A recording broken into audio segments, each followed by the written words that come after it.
Okay guys, so this is a basically short video that basically आपको बताएगी कि okay decoder और demultiplexer में क्या डिफरेंस है और इसी तरह से इनकोडर और मल्टीप्लेक्सर में क्या फर्क है।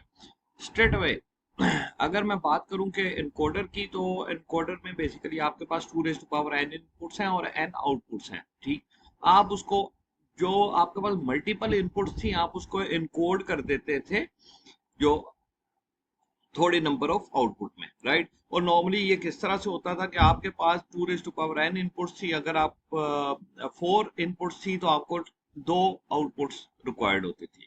मल्टीप्लेक्सर में क्या करते हैं, मल्टीप्लेक्सर में it's similar to the encoder, लेकिन इश्यू क्या है कि आपके पास जो आउटपुट है वहां पे जो फ्यू आउटपुट की बजाय सिर्फ एक आउटपुट हो, सिर्फ एक आउटपुट, राइट। आपके पास मल्टीपल इनपुट्स हैं और उन इनपुट्स में से किसकी वैल्यू आउटपुट पे जाएगी that would be selected through the select pins. और सिलेक्ट पिन्स अब ये कहां से आई, जैसे इनकोडर में आपके पास आउटपुट थी that becomes the select pins, right, over here. So encoder की जो आउटपुट थी that becomes the select pins, और सिलेक्ट पिन्स बता रही है कि कहां पे इंफॉर्मेशन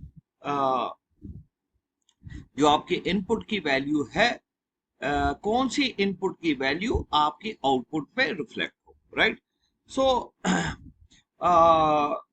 4 to 1 इनकोडर मल्टीप्लेक्सर भी होता है, 8 to 1 मल्टीप्लेक्सर भी है। सो व्हाट हैपेंस कि 8 to 1 मल्टीप्लेक्सर में आपके पास सिलेक्ट पिन्स जो हैं वो बेसिकली वो 2 से बढ़कर 3 हो जाएंगी।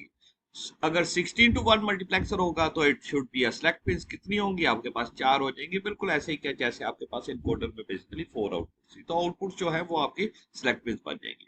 अब अगर मैं डिकोडर की बात करूं तो डिकोडर में आपके पास n नंबर ऑफ इनपुट्स थी और आपके पास 2n आउटपुट्स आ रही थी, राइट।